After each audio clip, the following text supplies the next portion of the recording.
स्वागत है आपका। मैं हूं आपके साथ ऋतु ज्ञानवानी। आप देख रहे हैं एडिटर्स शो। लोकसभा चुनाव पूरे शबाब पर आ चुका है और लगातार सियासी पारा बढ़ रहा है। जिस तरह से गर्मी लगातार बढ़ रही है, दूसरे चरण की वोटिंग हो चुकी है पर सियासत खत्म होने का नाम नहीं ले रही। दूसरे चरण में, पहले चरण में हमने देखा मंगलसूत्र पर सियासत, संपत्ति पर सियासत। तीसरा चरण आते आते ये सियासत पहुंच चुकी है, आरक्षण पर सियासत पहुंच चुकी है। साथ ही साथ और भी कई सारे मुद्दे हैं। खास मेहमानों का आपसे तारुफ भी करा देते हैं। गणेश साकल्य जी हैं, वरिष्ठ पत्रकार हैं। गणेश जी, बहुत बहुत स्वागत है आपका। रमेश शर्मा जी हैं, वरिष्ठ पत्रकार हैं। रमेश जी, आपका भी बहुत बहुत स्वागत है। सरमन नगेले हैं, वरिष्ठ पत्रकार। सर, आपका भी बहुत बहुत स्वागत। पंकज पाठक, वरिष्ठ पत्रकार हैं। पंकज जी, बहुत स्वागत आपका। सतीश एलिया, वरिष्ठ पत्रकार। सतीश जी, बहुत बहुत स्वागत आपका। आखिर किस तरह से देख रहे हैं, कितना बदलाव और कितना बदला है ये चुनाव? इसके पहले के दो चुनावों के वर्ष हमको देखना पड़ेंगे, क्योंकि वर्तमान जो प्रधानमंत्री नरेंद्र मोदी हैं वो तीसरी बार प्रधानमंत्री बनने के दावे के साथ चुनाव मैदान में है। 2014 का चुनाव एंटी इनकम्बेंसी का चुनाव था, जो यूपीए की 10 साल का कार्यकाल था, उसके खिलाफ जनता में आक्रोश था और नरेंद्र मोदी का चेहरा आगे करके भारतीय जनता पार्टी उस चुनाव के मैदान में थी। तो एंटी इनकम्बेंसी के सहारे वो चुनाव भारतीय जनता पार्टी ने बहुत जबरदस्त ढंग से जीता था। 2019 का जो चुनाव था वो प्रो इनकम्बेंसी पर था। नरेंद्र मोदी के कामकाज को जनता का आशीर्वाद मिला और खासकर पुलवामा जो घटना हुई थी उसके बैकड्रॉप में वो चुनाव हुआ था। तो एक बार 2014 से भी ज्यादा बम्पर उनको जीत मिली और लगातार दूसरी बार एनडीए की सरकार बनी नरेंद्र मोदी के नेतृत्व में। अब जब तीसरी बार वो चुनाव में जा रहे हैं और मुकाबला वही यूपीए तो अब नहीं है, लेकिन एक नया अलायंस बना है जिसको इंडिया अलायंस कहा गया, उसको इंडिया कहते हैं, उसके और एनडीए के बीच में। तो समीकरण बदल गया है दोनों तरफ और मुद्दे वही है, सबका साथ, सबका विकास, सबका प्रयास। जो मोदी जी का 2019 में नारा था वो अब मतदान कम होने से पहले चरण में, दूसरे चरण में आके वो बदलता दिख रहा है। अब आरक्षण की बात आ रही है, हिंदू मुसलमान की बात आ रही है और सैम पित्रोदा ने, जो इनके ओवरसीज के अध्यक्ष हैं कांग्रेस के, उन्होंने जो मुद्दा उठा दिया कि अमेरिका के 3 राज्यों में एक कानून है कि जब कोई व्यक्ति का निधन हो जाता है तो उसकी 55% जो संपत्ति है वो चली जाती है सरकार के पास। तो भारत को विचार करना चाहिए। तो भारतीय जनता पार्टी ने इस मुद्दे को लपक लिया है और हिंदू मुसलमान की अब बात हो रही है। मतदान का प्रतिशत कम हुआ है दोनों चरणों में, लेकिन अभी भी ऐसा लग रहा है कि मतदान का प्रतिशत कम हुआ है। इसका एक आशय ये भी हो सकता है कि जो जीत का बड़ा मार्जिन 2019 में लेकर आई थी बीजेपी, वो कहीं कम हो जाएगा। और जहां मल्टी कॉर्नर कॉन्टेक्स्ट है, एक से ज्यादा प्रत्याशी है, या उत्तर प्रदेश की कई सीटें जहां बसपा भी बहुत ताकत से खड़ी है, या मध्य प्रदेश का रीवा सतना है, वहां नतीजा बदल भी सकता है। तो ये 2019 का जो माहौल था या 2014 का माहौल था, उससे एक तरह से भिन्न माहौल है। 2019 के लेवल पे तो खड़ी है भाजपा, लेकिन माहौल 2019 जैसा नहीं है, क्योंकि पुलवामा जैसा कोई बड़ा मुद्दा उनके फेवर में अभी नहीं है। हो सकता है आगे के चरणों में कोई नया मुद्दा सामने आए। आरक्षण, संविधान, मंगलसूत्र, संपत्ति, कई सारे मुद्दे हैं पर वोटर सुस्त है। क्यों है? मुझको ऐसा लगता है कि इस बार की जो गर्मियां हैं ये बड़ी अद्भुत हैं, इस दृष्टि से कि इसमें पानी भी गिर रहा है, 400 डिग्री पे तापमान भी जा रहा है और सबसे आश्चर्य की बात है कि इसमें जो है सफोकेशन, उसमें उमस भी काफी हो रही है। तो ये जो उमस है, इसके कारण जो कठिनाइयां पैदा हो रही है मतदाताओं, और दूसरे शादियों का भी माहौल है, सैकड़ों की संख्या में हर कॉन्स्टिट्यूएंसी में शादियां हो रही हैं। तो ऐसी स्थिति में थोड़ा सा मतदाता का रुझान जो है वो कम दिखाई दे रहा है मतदान के प्रति। तो मुझको लगता है कि मतदान प्रभावित, दो चरणों के मतदान इससे प्रभावित हुए हैं। बहुत ज्यादा मतदान अगर होता है तो जीत का अंतर भी बहुत ज्यादा होता है, लाखों में होता है। और जब मतदान का प्रतिशत कम होता है तो हार जीत में बहुत ज्यादा फर्क नहीं होता, लेकिन हार जीत का अंतर कम हो जाता है। गर्मी का फैक्टर और बढ़ने वाला है अभी, तो ये देखने की बात है कि इसमें क्या स्थितियां बनती हैं। लेकिन ये बात जरूर है कि मुद्दा तो सिर्फ नरेंद्र मोदी ही है और नरेंद्र मोदी ही रहेंगे। वाकई क्या नरेंद्र मोदी फैक्टर काम कर रहा है इतना? क्योंकि पिछले चुनावों में भले हमने देखा, विधानसभा चुनाव में देखा, मोदी फैक्टर खूब काम किया, लाडली बहना का फैक्टर खूब काम किया, राशन का फैक्टर भी काम किया। क्या वाकई इन लोकसभा चुनावों में ये लहर कहीं दिख रही है या डगमगाती हुई नजर आ रही है? देखिए, मैं सबसे पहले यही कहूंगा कि ऐसा कहा जा रहा है कि कांग्रेस पस्त है और मतदाता सुस्त है। ऐसा बिल्कुल नहीं है। यदि मतदाता सुस्त होता तो जो उनकी दैनिक कार्य होते, क्या वो कर नहीं रहे हैं? सारे कुछ कर रहे हैं। लेकिन मेरा यहाँ ये कहना है कि ये राजनीतिक दलों की उदासीनता और मतदाता को जिस तरह की उन्होंने लत लगाई है कि उनके घर से मतदाता को वो पोलिंग बूथ तक ले जाने का जो अभियान चलाते थे, उसमें पॉलिटिकल पार्टीज का जो है ना इस बार थोड़ी उदासीनता रही है। उनका नेटवर्क काम नहीं किया। कहाँ गया उनके पन्ना प्रमुख, कहाँ गया उनका डिजिटल संगठन और कहाँ गया उनके कार्यकर्ता, देवतुल्य कार्यकर्ता जो मतदाता को निकालते थे। देखिए, माननीय नरेंद्र मोदी जी ने जब से 22 जनवरी 2024 से रामलला के प्राण प्रतिष्ठा के बाद जो नैरेटिव सेट किया था, उसके बाद से 370 को कनेक्ट करने की कोशिश की थी जम्मू और कश्मीर से। इसके बाद जो उन्होंने ओबीसी के लोगों को साधने का काम किया था, कर्पूरी ठाकुर को उन्होंने भारत रत्न देने के बाद और नीतीश कुमार को अपने साथ लाने के बाद, वो सारी की सारी चीजें इस चुनाव सेकंड फेज के चुनाव तक आते आते धरी रह गई हैं। तभी उनको जो है ना मंगलसूत्र पर और एक वर्ग विशेष को टारगेट करना पड़ रहा है। लेकिन मेरा यहाँ स्पष्ट कहना है कि मुद्दे इस चुनाव में पूरी तरीके से गायब होते जा रहे हैं। सेकंड फेज में माननीय नरेंद्र मोदी जी, जो इंडियन नेशनल कांग्रेस के जो ओवरसीज कांग्रेस के अध्यक्ष हैं सेम पित्रोदा, उन्होंने जो विषय उठाया है उसको मुद्दा बनाने, नैरेटिव सेट करने की कोशिश की जा रही है मंगलसूत्र की। लेकिन माननीय नरेंद्र मोदी जी पद की मर्यादा के अनुकूल नैतिक बात किए बिना वो ऐसी बात कर रहे हैं जो मतदाताओं के लिए, देश के लिए उचित नहीं है। उनको इनसे बचना चाहिए, क्योंकि लोकतंत्र में आप अपनी विचारधारा की बात कीजिए, आप अपनी घोषणा पत्र की बात कीजिए, आप नीतिगत बात कीजिए, आप देशव्यापी बात कीजिए। आप इस तरह की बात मत कीजिए, क्योंकि आपने संविधान में शपथ जो ली है वो आपको सभी धर्मों के सम्मान करने की और सभी जातियों की, सभी वर्गों की रक्षा करने के लिए। एक दूसरा, जिस तरह से माननीय राहुल गांधी जी देश के प्रधानमंत्री को लेकर जो टिप्पणियां कर रहे हैं वो पूरी तरीके से असंसदीय है। उनको इससे बचना चाहिए, क्योंकि आप देश के प्रधानमंत्री के समक्ष इस तरह की बात कर रहे हैं जो कतई देश का मतदाता स्वीकार नहीं करता। लेकिन अभी देखना यह है कि ये 4 जून को जो परिणाम आएंगे वो किसके पक्ष में होंगे, क्योंकि 44% मतदाता भारत का ऐसा है जो ये कह रहा है कि ये दोनों राजनीतिक दल, क्या कोई भी राजनीतिक दल, उनका कोई काम आने वाला नहीं है। और 12% मतदाता ऐसा है जो ये कहता है कि हमको जो फ्लेक्चुअल वोटर है वो किसके पक्ष में जाते हैं उस पर, क्योंकि दोनों का लगभग 27-28 के लगभग मतदान प्रतिशत रह गया है। कांग्रेस को लेकर के बयानबाजी की गई कि कांग्रेस अगर सत्ता में आती है तो देश खत्म हो जाएगा, या कांग्रेस कहती है कि बीजेपी फिर से सत्ता में आई तो देश खत्म हो जाएगा। किस तरह देखते हैं? कई बार ऐसा लगता है कि कांग्रेस को आत्मचिंतन की आवश्यकता है। एक समय हुआ करता था कि कांग्रेस पूरे देश में एकमात्र राजनीतिक दल था, लेकिन धीरे धीरे लगभग वो सब दलों से कम होता चला जा रहा है और अब संसद में उसकी ये स्थिति भी नहीं है कि वो नेता प्रतिपक्ष को बना सके। 2024 में क्या होगा ये तो आने वाला भविष्य बताएगा। तो मोटे तौर पर जो नीतियों की बात है और मुद्दे उठाने की बात है, इस पर कांग्रेस को आत्ममंथन करना चाहिए। एक बात। दूसरी बात, इसमें कोई शक नहीं कि इस समय चुनाव के केंद्र में नरेंद्र मोदी है। कुछ लोग नरेंद्र मोदी जी के समर्थन में वोट करेंगे, कुछ लोग नरेंद्र मोदी जी के विरुद्ध वोट करेंगे। नरेंद्र मोदी जी इस वक्त चुनाव के केंद्र में हैं। कुछ बातें ऐसी रही हैं, संविधान में भी रही हैं और कांग्रेस की कार्यशैली में भी ऐसी रही हैं, जो कहीं न कहीं पर्दे के पीछे थी। प्रधानमंत्री ने उन चीजों को आगे उठाया है। कहने के लिए तो हम सेकुलर हैं, लेकिन हमारे संविधान में प्रावधान तो धार्मिक है। भाई आप मुझे बताइए, अगर हम सेकुलर हैं तो अलग से हिंदू कोड बिल क्या कर रहा है और अलग से मुस्लिम पर्सनल क्या कर रहा है? वो फिर जिस तरीके से कर्नाटक सरकार ने 1993 से लेकर के, या फिगर शायद में 1 आध साल आगे पीछे होगा, ओबीसी का कोटा काट करके माइनॉरिटी को देने का जो काम किया, स्वाभाविक रूप से वो फिर जिस तरीके से कर्नाटक की सरकार ने कहा था कि हम आएंगे तो मुस्लिम्स को आरक्षण देंगे, तो सुप्रीम कोर्ट तक वो लड़ाइयां लड़ी हैं। तो ये जो कुछ बातें ऐसी हैं जिन बातों पर नरेंद्र मोदी जी ने देश को आकर्षित किया, और मोटे तौर पर ये कुछ और बातें थी, उन्होंने जनता को विषय भी दिए हैं। अगर हम एक राष्ट्र हैं तो अलग अलग प्रांतों के लिए अलग अलग कानून क्यों? कश्मीर के लिए कानून अलग है, मिजोरम के लिए कानून अलग है, मध्य प्रदेश के लिए कानून अलग है। तो कुल मिलाकर फिर धार्मिक स्थलों में हस्तक्षेप क्यों?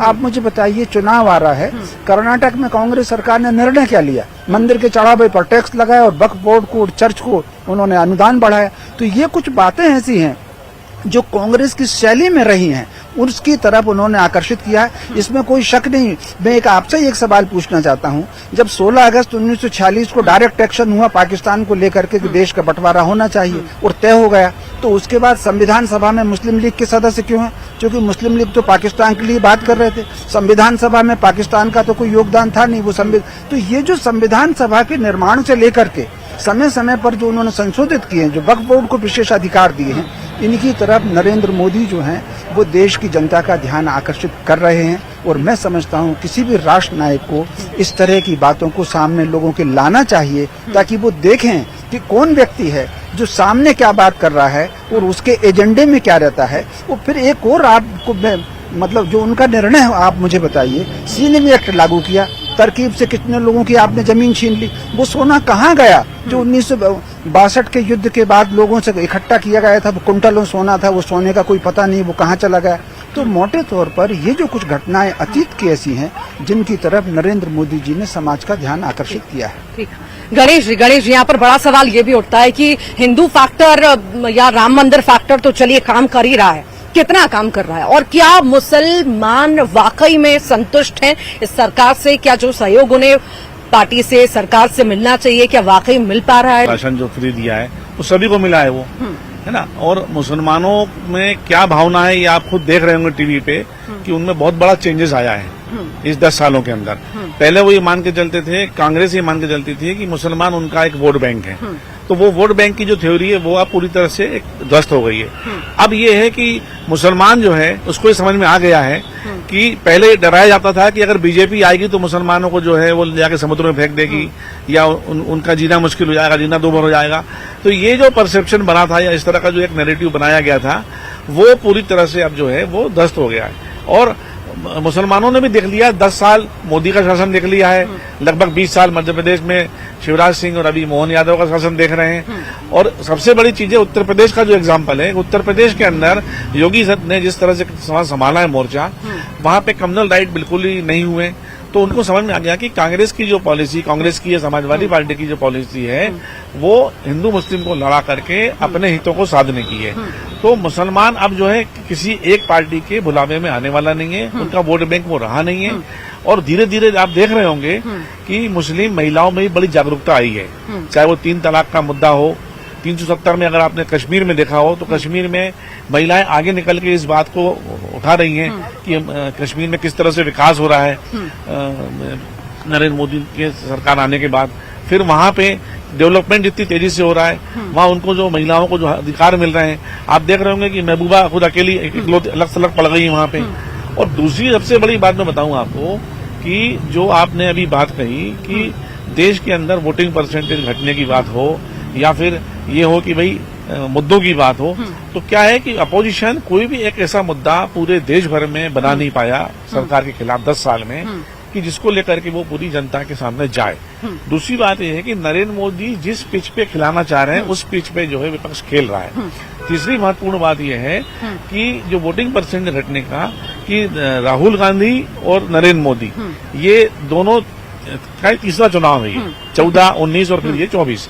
तो एक लोगों में उदासीनता इस वजह से भी है कि वही जोड़ी है। और फिर क्या है कि जो यंगस्टर्स हैं या महिलाएं हैं, मौसम का एक बहुत बड़ा रीजन है। दूसरा रीजन ये है कि मध्य प्रदेश में सिंचाई का रकबा बहुत बढ़ गया है। तो सिंचाई का रकबा बढ़ने के बाद क्या हुआ है कि अब 3 फसल यहाँ होने लगी है, तो तीसरी फसल अभी खेत में खड़ी हुई है मूंग की, जिसके लिए पानी चल रहा है। तो उसके लिए उस वजह से भी वोटिंग परसेंटेज घटा है। और सबसे बड़ी बात यह है कि लोगों को एक और चीज लग रही है कि मध्य प्रदेश में तो एक तरफा मामला है, तो बोले हम वोट देने जाए या नहीं जाए। जैसे एक वो कहावत है कि भाई एक राजा ने कहा कि सवेरे जो है वो सब लोग अपने अपने घर से 1 गिलास दूध ला करके उसमें डालेंगे कढ़ाई में, तो सबने कहा कि यार वो डाल देगा, और सुबह मालूम पड़ा कि कढ़ाई खाली थी। तो एक कारण ये भी हो सकता है कि सबको लग रहा है एक तरफा मामला है, तो उन्होंने कहा भाई अपने वोट देने से क्या होता है, जीत हार का अंतर थोड़ा कम ज्यादा होगा। तो एक मेरे को लगता है ये मुद्दा भी है। वाकई मध्यम वर्गीय को पूरी तरह से कुचल दिया गया है, परेशान कर दिया गया है, किस तरह से देखते हैं? नहीं, मैं ये तो नहीं कहूंगा कि मध्यम वर्ग को कुचला जा रहा है, लेकिन मैं ये कहूंगा कि मध्यम वर्ग की उपेक्षा की जा रही है। और उनके जो हितों की योजनाएं हैं वो इनके हितों पे जो पिछले आजादी के बाद से ध्यान देने की आवश्यकता है उस पर ध्यान नहीं दिया गया है। और लगातार यह कहा जा रहा है कि उनको ऐसा लगता है कि जैसे उनको उनके हाल पर छोड़ दिया गया है। इस देश में मात्र 2% लोग भी इनकम टैक्स नहीं भरते हैं, और जो लोग इनकम टैक्स भरते हैं उनमें बहुत बड़ा वर्ग जो है इसी मध्यम वर्ग का होता है। कि सरकार इस पर इसलिए ध्यान नहीं दे रही है क्योंकि मध्यम वर्ग संगठित नहीं है। ये सारे लोग अलग अलग जाति के, अलग धर्मों के हैं और ये सब मध्य वर्ग में आते हैं। अब मेरा आह्वान है कि इस वर्ग को संगठित होना चाहिए। जो जनता से जुड़े मुद्दे हैं उन पर चर्चा क्यों नहीं होती है, उन पर क्यों नहीं जवाब दिया जाता? इसने ये बोल दिया तो उसने पलटवार कर दिया, आखिर क्यों ऐसा? कि राजनेताओं को ये लगने लगा, और ये सच्चाई भी है, कि जो वो कुछ कहते हैं अगले दिन वो पूरे देश के 140 करोड़ जो जनसंख्या है वहां तक वो बात उनकी मीडिया, सोशल मीडिया और डिजिटल मीडिया के माध्यम से पहुंच जाती है और कार्यकर्ता पहुंचा देते हैं। इसलिए वो उन सारे बयानबाजियों पर ध्यान देते हैं। लेकिन वो बयानबाजी जो है ना, वो बयानबाजी इलेक्शन कमीशन ऑफ इंडिया की पूरी नजर में रहती है, वो बात करते हैं। इसीलिए भारत निर्वाचन आयोग ने जेपी नड्डा जी को और खड़गे जी को, दोनों पॉलिटिकल पार्टी के लोगों को नोटिस जारी किया है कि माननीय नरेंद्र मोदी जी ने, माननीय राहुल गांधी जी ने जिस तरह से टिप्पणियां की है, ये मॉडल कोड ऑफ कंडक्ट, आदर्श आचार संहिता का उल्लंघन है, तो इससे बचना चाहिए। अब ये जवाब देते हैं, जवाब देने के बाद क्या स्थिति बनती है? एक तरफ तो माननीय नरेंद्र मोदी जी को नोटिस नहीं दे रहे, दूसरी तरफ सुरजेवाला को नोटिस दे रहे, वो भी स्टार कैंपेनर है। ये भी कहा गया कि दिग्विजय के घर में जाकर अमित शाह, मतलब ये कहा गया कि आशिक का जनाजा है, जरा घूम लिया जाए यहाँ पर। हाँ, जरा धूम से निकले। हाँ, धूम से निकले। आशा ये था कि बहुत बड़ी मार्जिन से उनको हराना है। हाँ, तो आखिर किस तरह से इसे देखें हम? देखिए, एक शेर है, हाँ, हमने जो भी गाली दी बच्चों की जुबान तक पहुंची, आपके शहर में तालीम कहाँ तक पहुंची। तो एक किस्म की होड़ है, हाँ, कोई एक बात कहता है, कोई और उससे भी ज्यादा अप्रिय बात कहने की कोशिश करता है। हम लगातार पिछले 4-5 दिन से देख रहे हैं कि कांग्रेस के जो सबसे शीर्ष नेता जिनको माना जाता है घोषित तौर पर राहुल गांधी, वो प्रधानमंत्री को लेकर किस तरह की तू तड़ाक की भाषा कर रहे हैं। मतलब यदि हम सामान्य बात में कहूं तो एक तरह से सड़क छाप भाषा का इस्तेमाल वो कर रहे हैं। मोदी जी मुद्दे उठा रहे हैं हिंदू मुस्लिम के, लेकिन वो भाषा की मर्यादा उस लेवल पर नहीं ले जा रहे हैं जिस लेवल पर राहुल गांधी ले जा रहे हैं। यहाँ पर राशन, मुफ्त राशन का फैक्टर बहुत ज्यादा काम करेगा। लाडली बहना की क्या वाकई में उतनी लहर है जो विधानसभा में थी? इसमें कोई शक नहीं कि लाडली बहना की जितनी लहर विधानसभा में थी इस समय थोड़ी सी कम है। और इस समय जो मुद्दे काम करेंगे वो कोई एक मुद्दा काम नहीं करेगा। मेरी दृष्टि से इस बार लोकसभा की वोटिंग में 4-5 मुद्दे काम करेंगे। लगभग 50% मतदाता या तो मोदी जी के समर्थन में वोट करेगा या मोदी जी के विरुद्ध वोट करेगा। लगभग 10 से 15% मतदाता पार्टी की इसके प्रति अगर आस्था है, उम्मीदवार की छवि और उसके काम को देख करके वोट करेगा। 10 से 15% मतदाता जो उसको व्यक्तिगत लाभ और हानि हो रही है, किससे उसको लाभ होगा, किससे नहीं होगा, इसको लेकर के वोट करेगा। और 10 से 15% मतदाता ही भविष्य में भारत का स्वरूप कैसा होगा, भारत का निर्माण कैसा होगा, उस आधार पर वोट करेगा। मोटे तौर पर अगर हम देखें भी, आप अपने जीवन में खुद देखिए, प्रत्येक मनुष्य अपने जीवन में इस बात को देख सकता है। प्रत्येक व्यक्ति के विचार अलग होते हैं। घर में अगर 5 सदस्य हैं तो सबके विचार अलग होते हैं। उसी प्रकार सारे मतदाता किसी एक मुद्दे के समर्थन में या एक मुद्दे के विरुद्ध में नहीं जाएंगे। हर व्यक्ति की अपनी अपनी पसंद है, उस पसंद के आधार पर वो वोट करेगा। आखिर कहाँ कहाँ पर टाइट फाइट नजर आ रही है? मंडला है, सीधी है, राजगढ़ में खुद अभी आने वाले समय में चुनाव है, दिग्विजय वहां से मैदान में है, पर किला फतह करने की बीजेपी के द्वारा लगातार बात भी की जा रही है। कैसे देख रहे हैं, क्या वाकई इतना आसान होगा 29 का जो लक्ष्य बीजेपी के द्वारा रखा गया है? छिंदवाड़ा है, राजगढ़ है, मंडला है ना, और अभी जैसे जहाँ जहाँ ट्राइबल एरिया को दोनों ही दलों ने काफी फोकस किया है।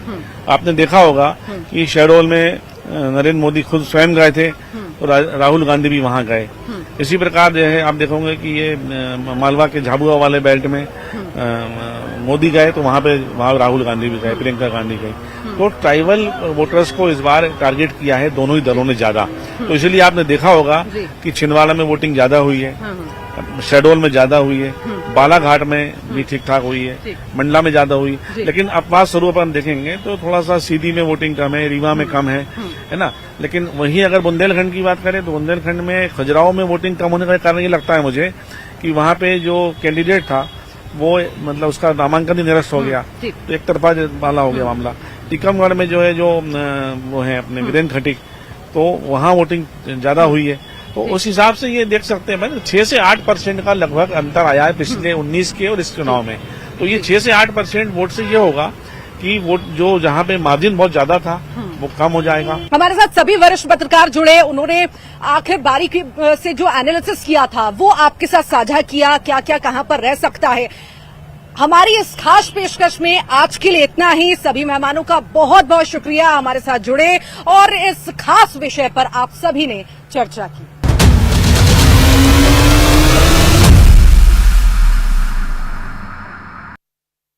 केमिकल सट्टा होने का दम भरती है वो अपनी पार्टी की महिलाओं को सुरक्षित नहीं रख पा रही।